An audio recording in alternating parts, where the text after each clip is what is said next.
nakakatuwa naman at salamat sa Panginoon dahil kahit yung baby ay enjoy na enjoy sa mga nangyayari sa kanya.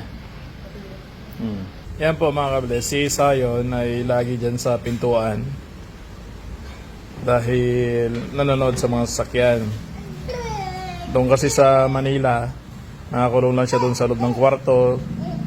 Minsan sa may sala, hindi siya nakakita ng mga puno. Yan yung mga tumatakbo mga sasakyan sa kalsada. Dito tuwan-tuwa siya. Yan. Lagi natambayan dyan.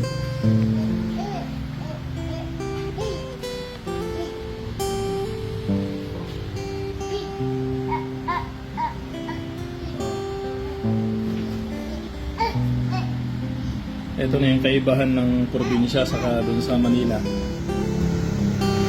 Dito maliwalas yung paligid. May mga damo sa labas. Sayan? Oh. Bibo. Sabay kain ng Skyflix eh. Para ka na matanda dyan, anak. Ang maganda naman dito, hindi siya bumababa. Diyan lang siya.